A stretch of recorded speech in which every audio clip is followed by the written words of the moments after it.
Lucy, I've got some splaining to do, and mostly in terms of the issue of blood. As I brought up some weeks ago, and um, the dialogue since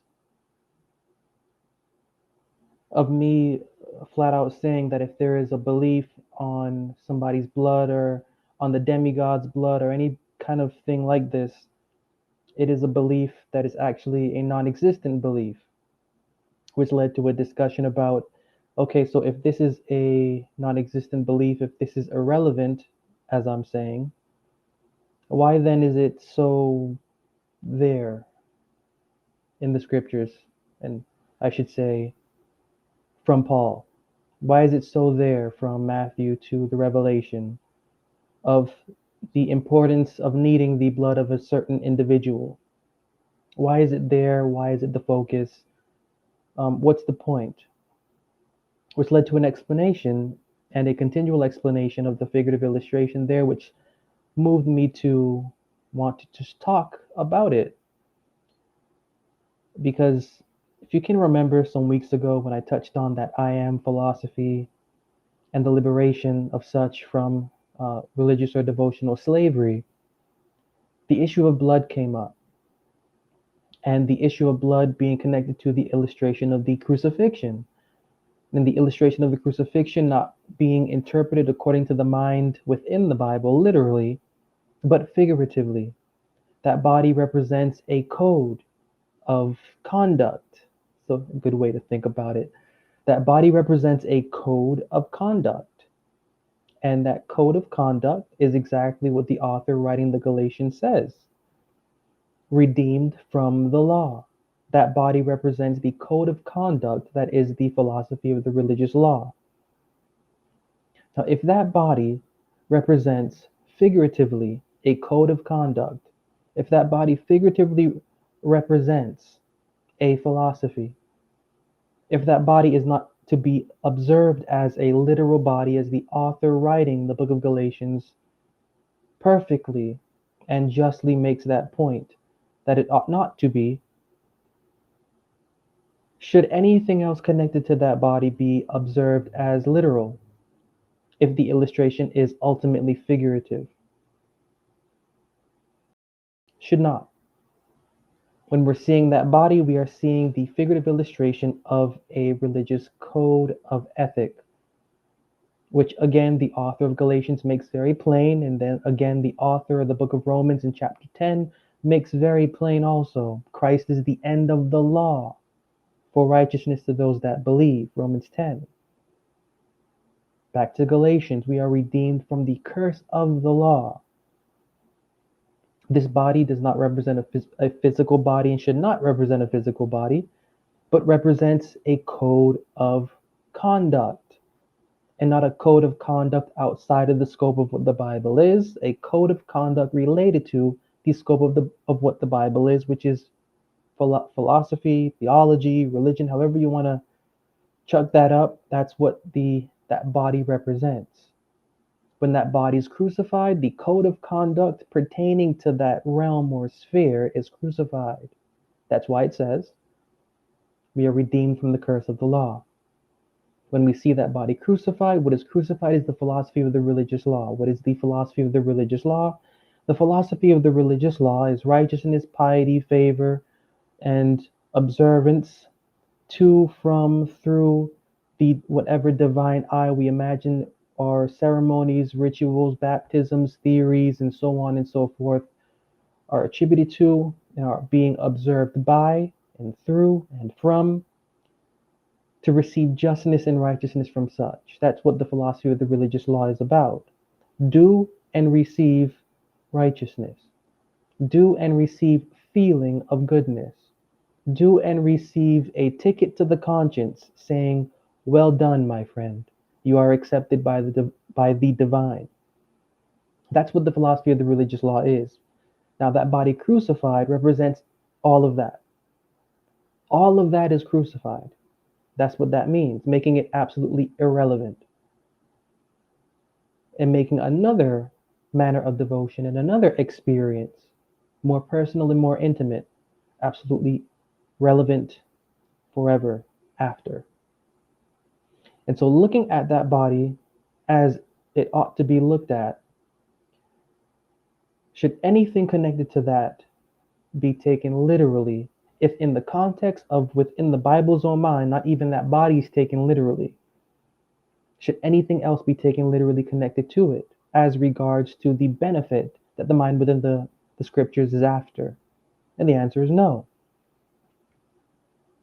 And so from that time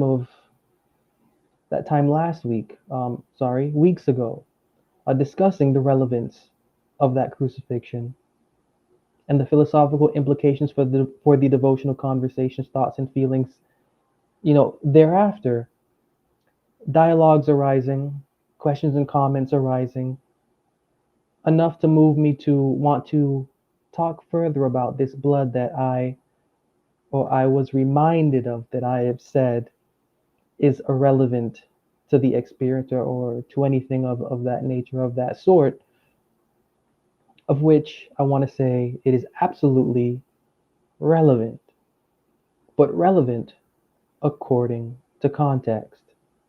Just as that crucified body is relevant according to context. Because if you don't take context into consideration, it's going to be believed that the crucified body is to be taken as a form of what can give or bring salvation, when in reality, Bible lets us know that the one hanged, that the one crucified is accursed. So the one that is literally to give salvation by their body, to the Bible's mind, is literally a curse and cannot give salvation by their body literally, because that's not the direction that the Bible goes in. The Bible doesn't go in that direction.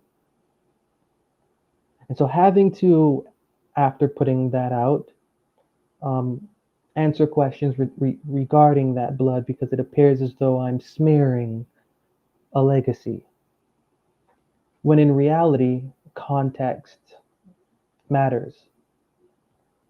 And so what I wanted to bring out is this verse here, and many other verses also, but from the book of Deuteronomy 12:23, which reads, "Only be sure that thou eat not the blood, for the blood is the life, and thou mayest not eat the life with the flesh." Now, everything here has to be taken into consideration, because when you have somebody walking around saying, "Eat my flesh and drink my blood," we can't go into the direction of a vampire. You got to remember, we have to go back in time. If we have to go back in time, we are, 27 AD, 28 AD, 29 AD. We are in Jerusalem. This character did not go to Rome. This character did not go to Assyria or Tyre or Sidon or Greece or France or Spain or England or Russia or Egypt, Kemet. He didn't go anywhere. He stayed home. If we have to go back in time, this individual is home in his own land, around his own people. Home in his own land, around his own people, around his own people's beliefs. This is a Jew. This is not a Christian. This is not a Mithraist. This is not a Zoroastrianist. This is not a Babylonianist, if that's a thing. This is not a Roman. This is not a Grecian. This is not a Persian. This is a Jew. And in the land of the Jews, there's no such thing as drinking blood, either from animals or from people.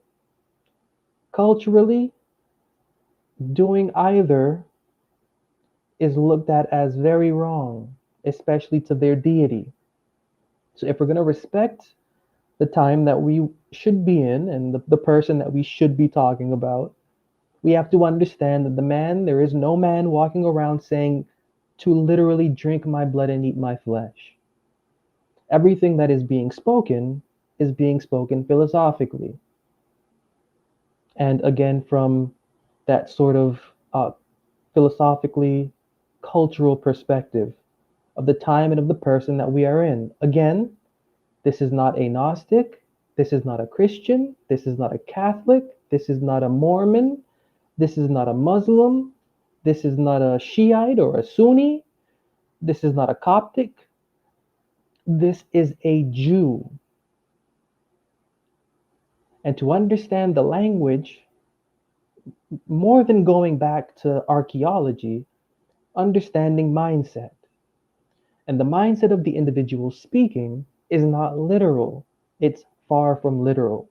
It's philosophical, as we can see from this text in the book of Deuteronomy, which again, be sure that thou eat not the blood, for the blood is the life, and thou mayest not eat the life with the flesh. When we think blood, we have to think life. When we think blood, we have to think life. Even as it's here written in Deuteronomy, blood isn't even contextually meaning blood. Blood is contextually meaning life. And when you think life, what do you think of? You think source. You think growth. Whatever you think of life is, Genesis, creation, experience, that's really what life is in context. So when we have somebody walking around saying, eat my flesh and drink my blood, first of all, nobody literally walked around and said this.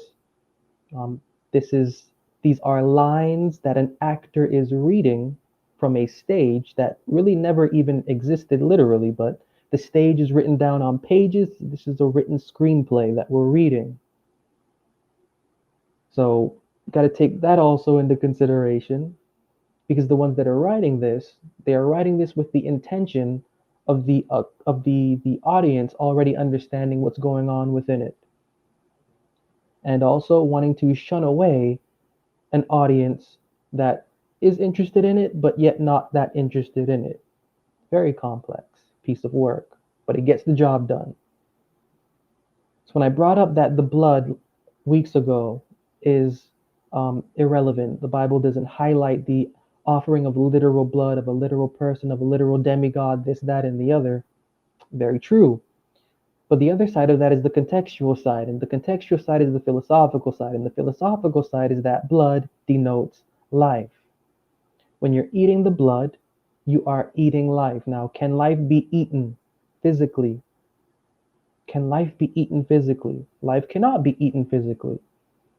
Looking at Leviticus 17 and 11, I don't have this here, but Leviticus 17 and 11, the life of the flesh is in the blood.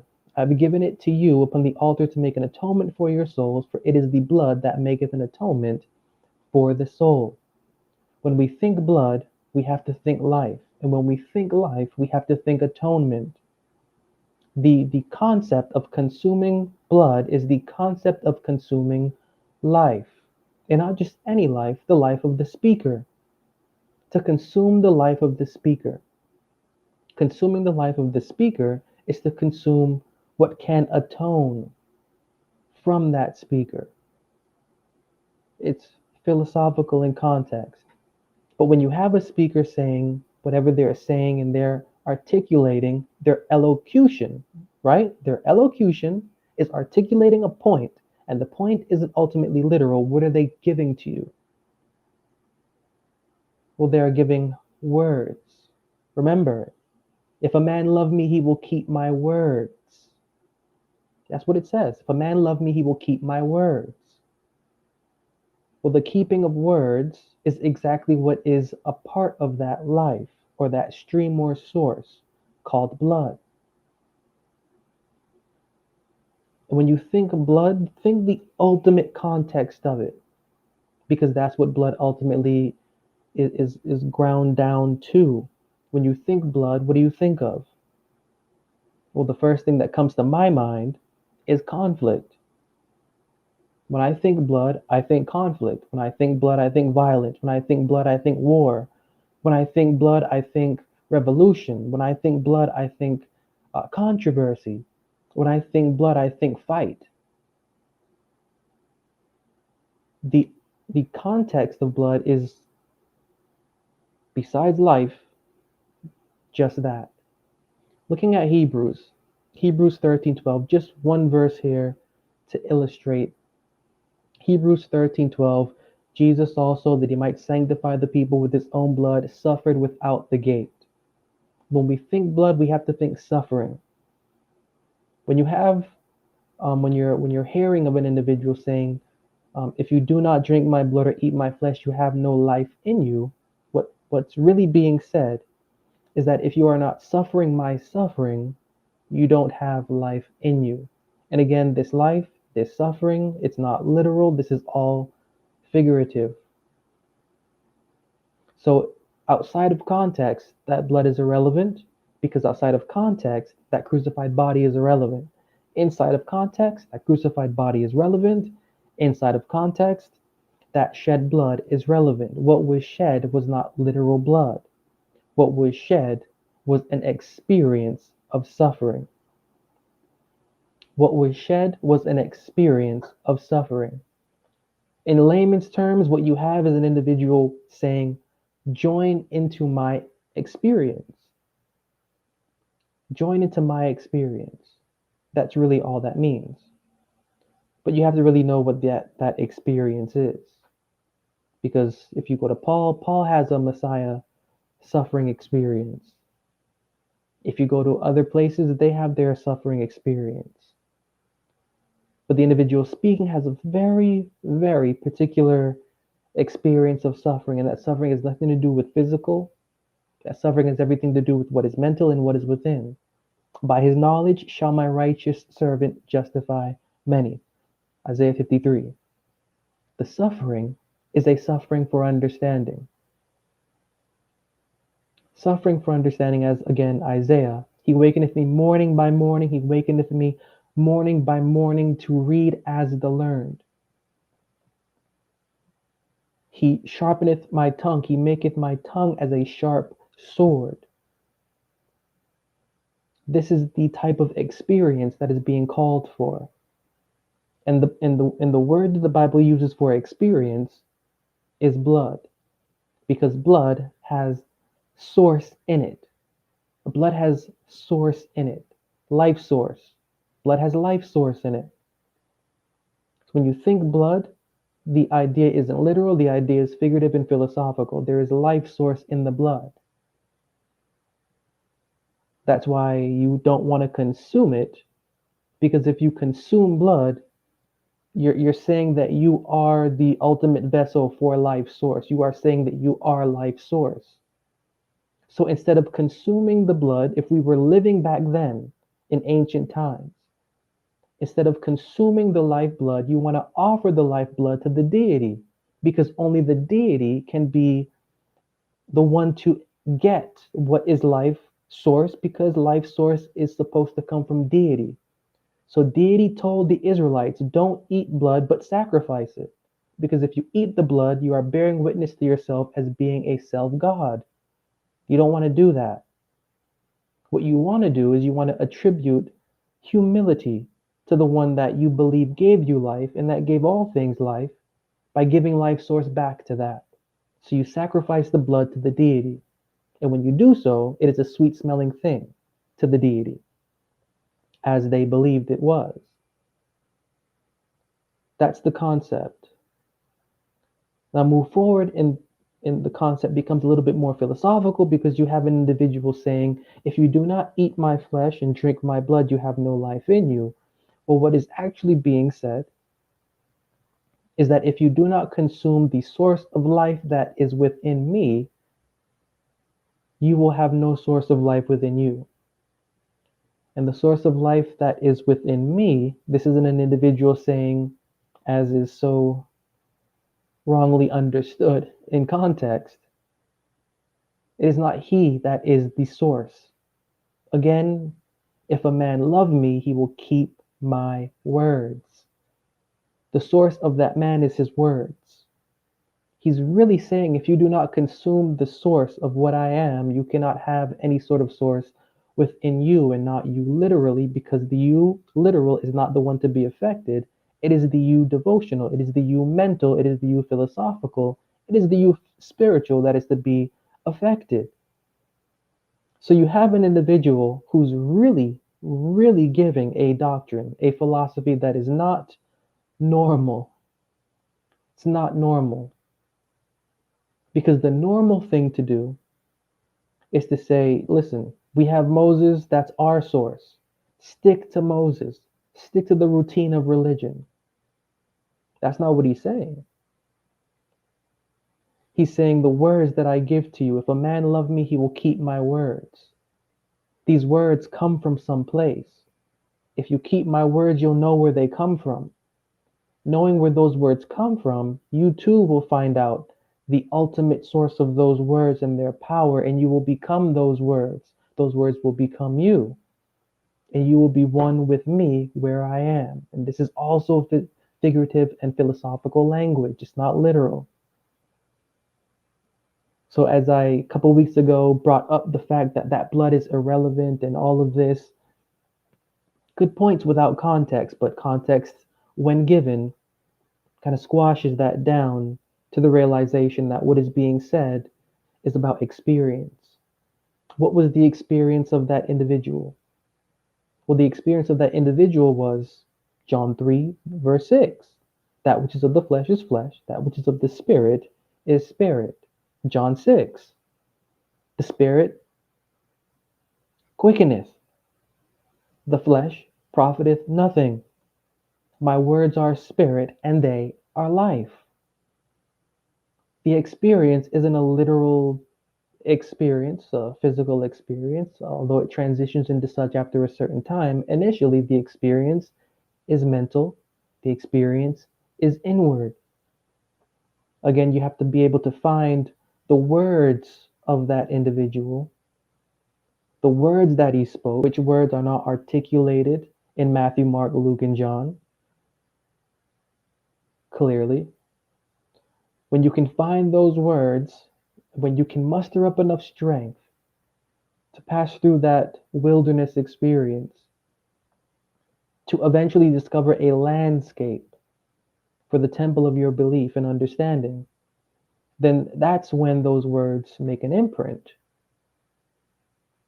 Because it is from within those words, the wisdom therein, that acts as the builder and the constructor of that temple. And that's the whole point. The whole point is the experience. When you think blood, as it says in Hebrews, suffering.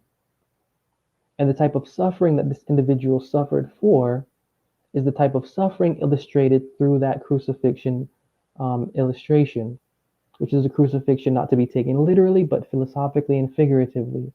When the conversation can suffer for what that crucifixion represents, well, then the experience will take off into another point that it needs to be in, and we will know the fullness that our conversation is supposed to experience. So getting those questions, wanting more of an explanation of the relevance of that blood, it is the life. You have an individual saying that the life that is within me should be within you, not any sort of esoteric type deal going on here. This isn't any kind of weirdness going on. To the Bible's mind, life is experience. Life is conversation, which I brought up plenty of other times. In simple terms, life is conversation. You have an individual saying, own my conversation. Maintain your conversation the way I maintain my conversation, so that you can also experience the same benefit that I experienced doing the same thing. Nothing weird or fanatical about that. It's quite simple. The experience of this one individual is an experience grounded in the philosophy of what the scriptures is all about. Isaiah 51, created me a clean heart and renew a right spirit within me. That's that life source. Want to know what that life source is? That's that. Created me a clean heart and renew a right spirit within me. That can only happen as this individual is setting himself up to be the example. He's making it easy. Setting himself up to be the example, not physically, philosophically and mentally. To take that step of engagement internally. That step of engagement internally with the devotional conversations, thoughts, and feelings. To let that experience go to the level that it is supposed to go. Because it's supposed to transcend its first point. Its first point is being created within the religious world. That's not that's the plateau. When we can get past that, as the illustration of the crucifixion is about, when we can get past that, well, the conversation takes a turn for its own and for its own well-being. And that can only take place through blood. And blood, again, not literal, meaning suffering. The conversation has to suffer for its well-being. And because the conversation doesn't have a physical body to suffer through or to suffer in, it has a mental body. The body of the conversation, being mental, has to suffer according to the condition of which it is mental. Which is why when one does not want to go into a mental route, they go into a physical route because they believe the physical route, the physical annihilation of the body, or the physically sensual pleasure given to the devotional body is what is to take place, but it's very far from the truth. The devotional body, we can't see it. The devotional body is mind, is mental, thought, feeling. So long as that is nourished, it moves into action and behavior. And the cycle continues the more that it continually receives what it needs to receive in order to live properly. So that idea of blood, not physical, not literal, but being source of life is the way that that ought to be taught. And source of life being experience, source of life being conversation, source of life being active experience, active conversation. You have an individual saying, notice the source of everything that I have and have come from and through, and activate that within yourself. If a man love me, he will keep my words. Again, you really have to find what those words are. But when you can find what that philosophy is and honor it, again, created me a clean heart and renew a right spirit within me, that's the philosophy. Allowing the conversation to dig into the Bible and to dive into the words of the Bible with that on the mind, to pull back sustenance from that, and to maintain a devotional lifestyle by that, that's the blood that the conversation is to consume. That's the blood that we are to maintain and regulate. So when we can do that, the conversation will be fed, rightly so, and the lesson will be learned personally and devotionally of where our conversation ought to be and where it ought not to be. So I'll just end that there. But from the dialogues had, it's just interesting when you factor in context how everything changes. You don't factor in context, what you're left with is a traditional religious myth.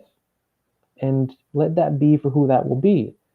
But for the individual actually wanting practical health, for the individual actually wanting practical well-being, for the individual actually sensing wrong within themselves, Bible's for you. And Bible being for you and you sensing that within you, as years ago I've sensed within me and have been drawn to the philosophy of the Bible ever since, the experience of what it means to have the heart cleaned and renewed is what the Bible is wanting its student to get after. And so with that thought, just taking that for this week and holding that to the standard that it is, and everything previously reviewed or now reviewed, taking that and applying that in a way where blood is now being taken into account, and where blood experience, suffering, pain, for understanding words and their relevance, kicks into another notch and takes our devotional landscape to a field or to a realm or to a sphere where it knows that it should be but has not yet quite been.